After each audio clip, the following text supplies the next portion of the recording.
thank you all for coming today. I'm honored to welcome you to the grand opening of the Service Center, our new hub dedicated to supporting veterans with essential resources and strong community. I want to extend a heartfelt thanks to our entire team for their hard work and dedication for making this possible. Their commitment really made this come to life today.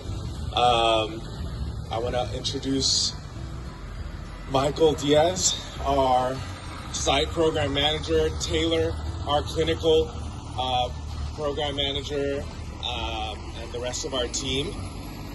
Thank you all for coming today. With that said, I want to introduce Tess Banco, our project director.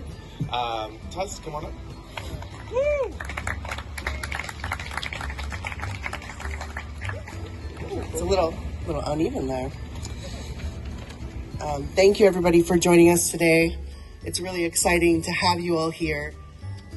This has been a while in coming, honestly.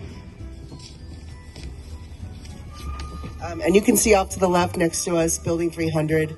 So one of the reasons why we have a temporary services center is because Building 300 got pushed back in production according to the master plan. So originally that was VA's kitchen for the entire area. Now there's a new kitchen on the South Campus. So if you get a chance, you're doing a tour after this, go by and take a look. It's a really nice facility. But the services center, the temporary services center, in lieu of having this building online in 2027, really stands as a testimony to our unwavering commitment to veterans. So even if things aren't exactly as they will be in the future, it's our responsibility and our mission jointly with the community to go ahead and start offering services in the ways that we can. Here, looking around us, being immersed in this very, very special and honored piece of land, we're really reminded by the sacrifices that are made by veterans and made daily. And not just veterans, but their families as well. I think oftentimes families get left out of the equation, unfortunately. But here at West LA, we have some really great resources.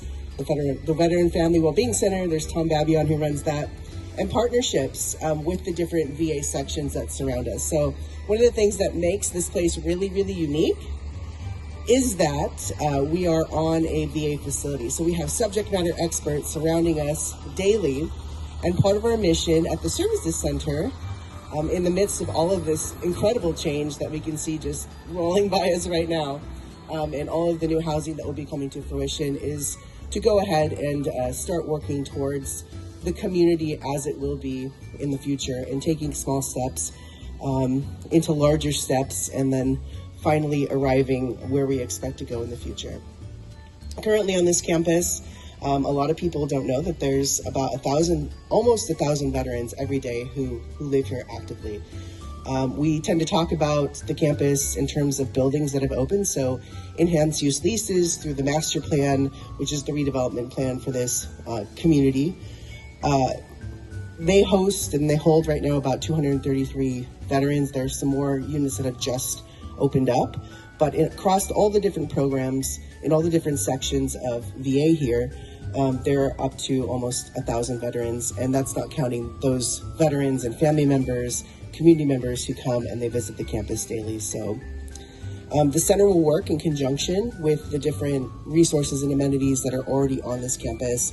VA hosts Building 402, kind of a funny story. One of the buildings on the North Campus here that just is coming to fruition also is called 402, so they had to change and get the official address created for that because there was a lot of confusion.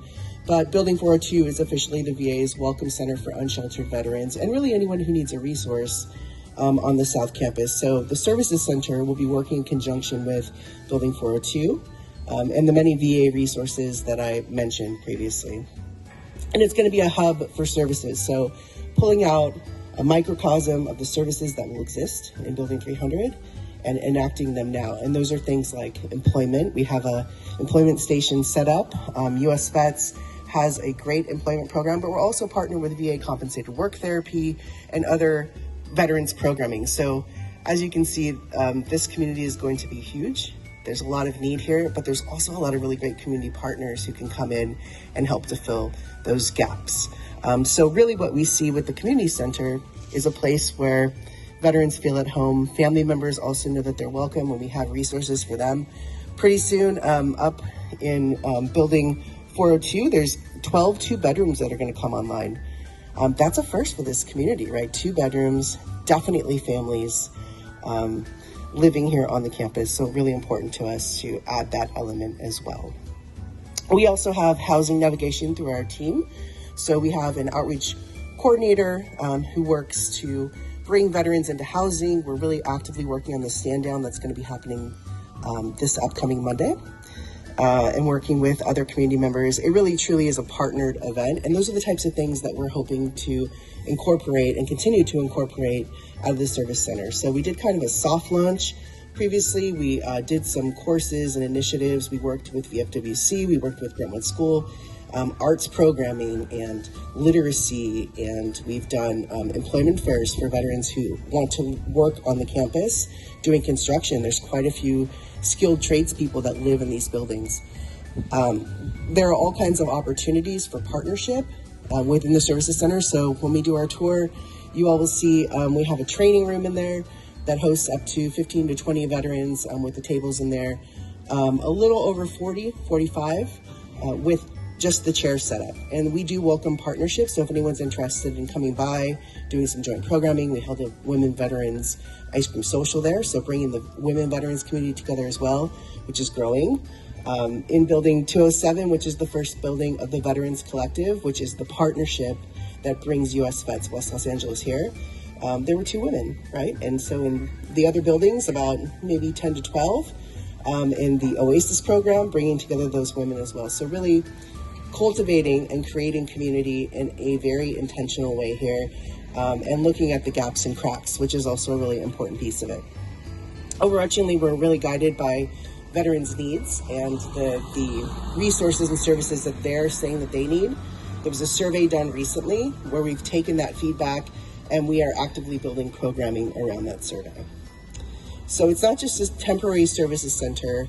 To us, it really is a sanctuary for the continued healing, growth, and connection to uplift and, importantly, welcome home the new residents who are calling this neighborhood home. To the veterans in attendance today, thank you so much for your service. And to the families and the community members who stand by them, thank you for your sacrifices. None of this could be done without you, without your support, without your care. And we're creating an inclusive community here. So we're doing that together. That honors their courage and really ensures that none of us are ever alone in the journey. So as we dedicate and officially launch the Services Center today, we move forward with this shared purpose to uplift, support, and empower veterans and their families. And together, as you see around you, daily it's changing. Where there once were no windows, there are windows. Some places there were no walls. There are completely new structures here. So we're building a brighter future, inch by inch, piece by piece, and the Services Center is hopefully a huge piece of that. So welcome. We're going to go ahead and step over and do the ribbon cutting ceremony, but I'll give it back to Roni to